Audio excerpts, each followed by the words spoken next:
अब या तो देवेंद्र फडणवीस रहेंगे या तो हम रहेंगे। उद्धव ठाकरे के इस बयान पर अभी भी घमासान जारी है। अब फडणवीस के समर्थन में महाराष्ट्र के मुख्यमंत्री एकनाथ शिंदे सामने आए हैं। उन्होंने सीधे तौर से उद्धव ठाकरे पर तंज कसा है।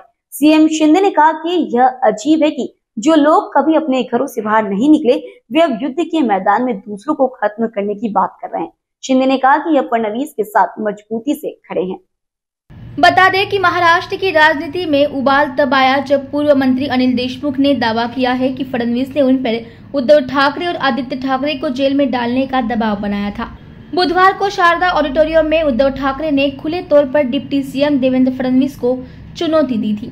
उन्होंने देवेंद्र फडणवीस पर आदित्य ठाकरे को जेल में डालने के लिए षड्यंत्र रचने का आरोप लगाया था। आज तक हमने इतना सहा और उनके जुल्म के बाद भी बहादुरी और मजबूती से खड़े हैं। अब राजनीति में वो रहेंगे या हम रहेंगे, उनके बयान के बाद बीजेपी नेताओं ने कड़ी प्रतिक्रिया दी। अशा प्रकारचं महाराष्ट्राने कधी पाहिलेलं नाही। अशा प्रकारची खालच्या पातळीवरची टीका तू मैमय हे महाराष्ट्राची परंपरा नाहीये।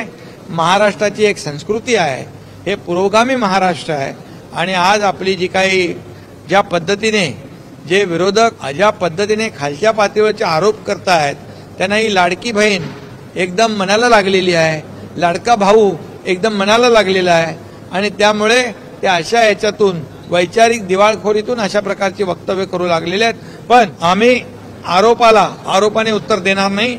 आम्ही आरोपाला कामातून उत्तर देऊ आणि म्हणून आम्ही काम करत राहू, कल्याणकारी योजना राबवू। त्यांना जे चिंता आहे की योजना म्हणजे जे फेक नरेटिव्ह करतायत की योजना फसव्या आहेत, त्यांना आमच्या बहिणींच्या खात्यामध्ये जेव्हा रक्षाबंधनच्या अगोदर 2 इन्स्टॉलमेंट जातील तेव्हा त्यांचे डोळे पांढरे होतील।